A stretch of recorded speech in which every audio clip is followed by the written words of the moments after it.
The French folks, let's listen to this brilliant lawyer, Michelle Obama, presentation. And I assure you have a lot to learn from this inspiring woman, and very demure, and a lot of concepts to analyze and issues to analyze that are far beyond politics. It goes to the issues of truth, and the issues of facts, and the issues of science, and the issues of character, and the issues of the future of the world and of the American future. Thank you.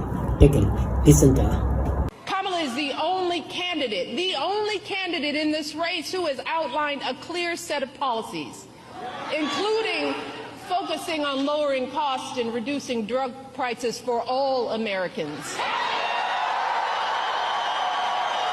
giving tax credits to first-time home buyers, folks starting small businesses, and working families raising our kids. Let me tell you, it is a remarkable plan.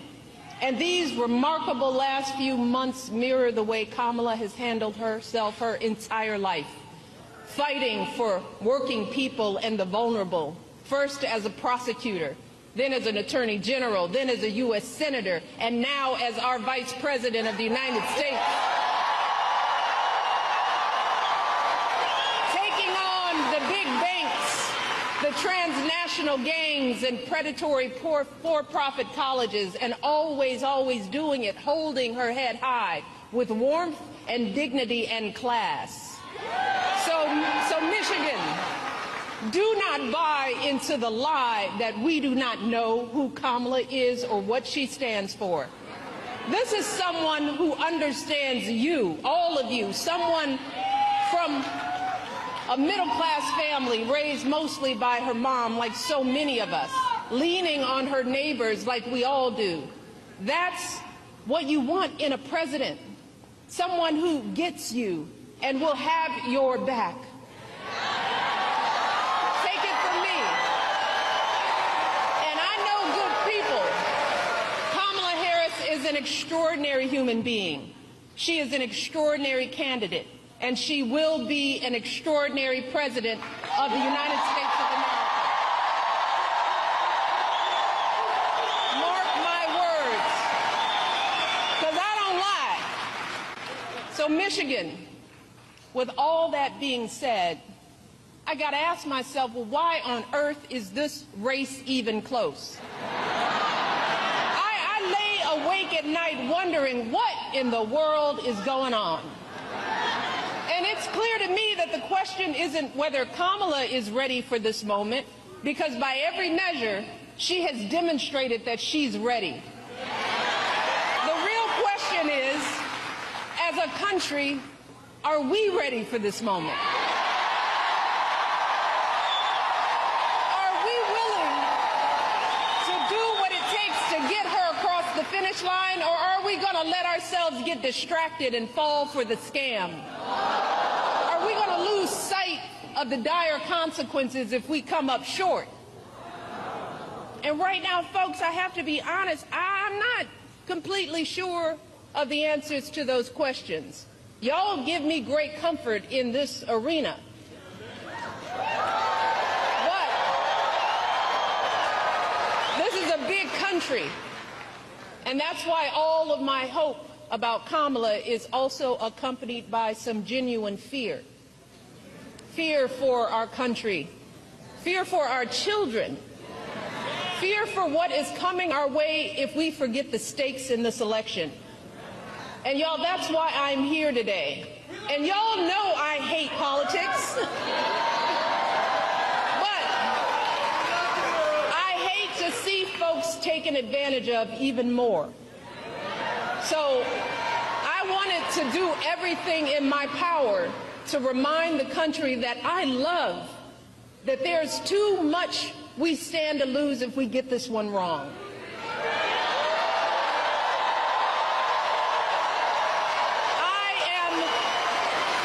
I'm deeply concerned, and I'm talking to everybody out there, that too many of us are still confused and buying into the lies and distortions from people who do not have our best interest at heart.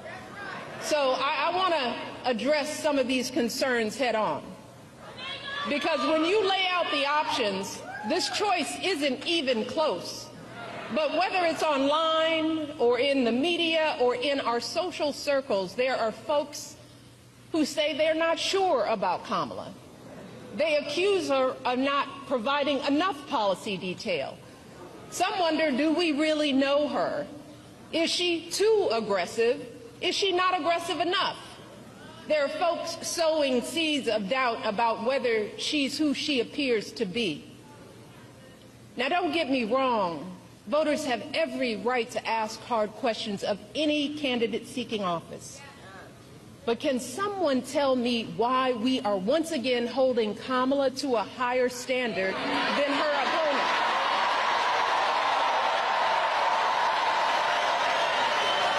We expect her to be intelligent and articulate, to have a clear set of policies, to never show too much anger, to prove time and time again that she belongs.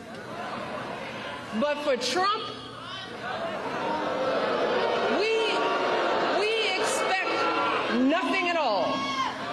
No understanding of policy, no ability to put together a coherent argument, no honesty, no decency, no morals.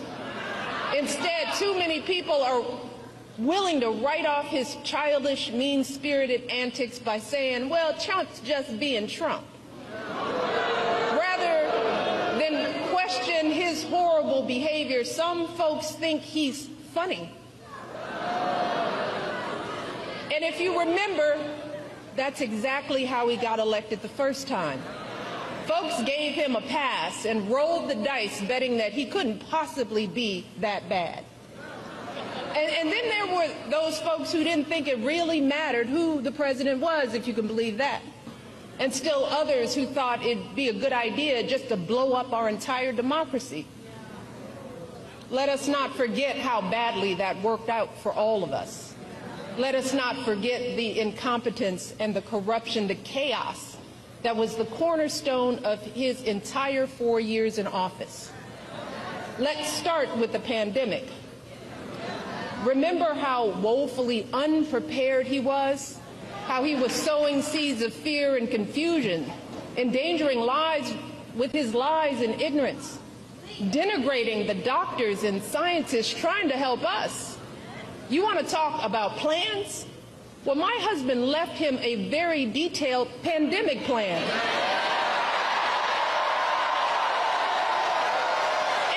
And you know what he did? He ignored it.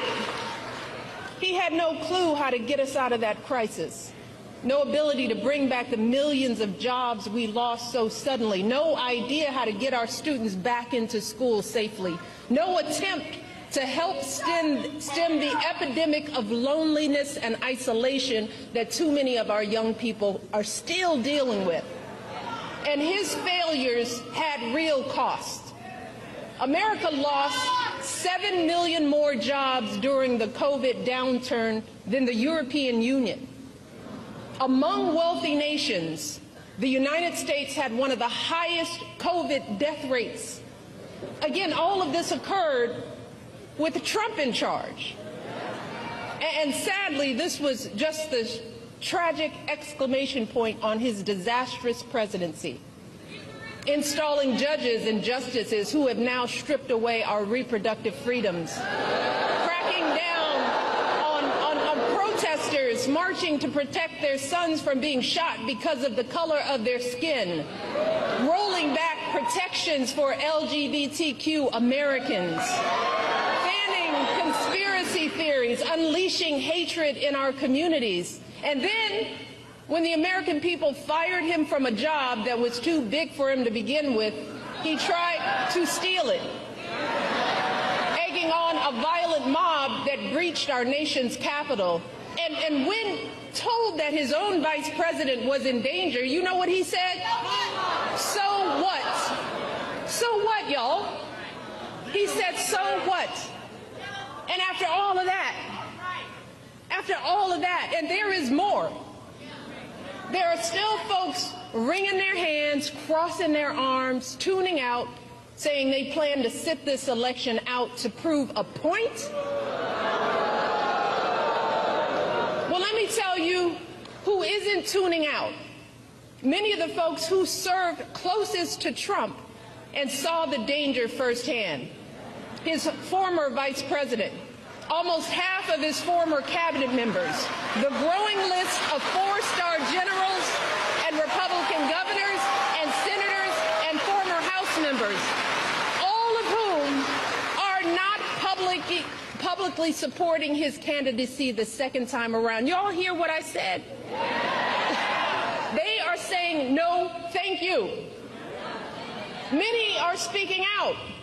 His chairman of the Joint Chiefs of Staff, for example, said, and these are his words, that Trump is fascist to the core. His Joint Chief of Staff. These folks know that nothing this man says or does is funny in any way.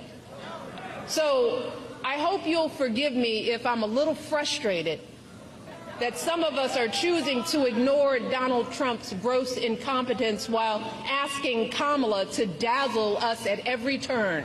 I hope that you'll forgive me if I'm a little angry that we are indifferent to his erratic behavior, his obvious mental decline, his history as a convicted felon, a known slumlord, a predator found liable for sexual abuse, all of this, while we pick apart Kamala's answers from interviews that he doesn't even have the courage to do, y'all. So, I am praying that those of us contemplating voting for Trump or not voting at all will snap out of whatever fog we are in. I am praying that we consider the decades of sacrifice and struggle by all of our ancestors, the folks who marched and sacrificed and shed their blood for us. We have to ask ourselves, is a vote for Trump or no vote at all the way we honor their lives? And if that's the case, well, that surely doesn't sound like freedom to me. Because let me tell you, in any other profession or arena, Trump's criminal track record and amoral character would be embarrassing, shameful, and disqualifying. So, I hope that you will forgive me if I am worried that we will blow this opportunity to finally turn the page on the ugliness once and for all.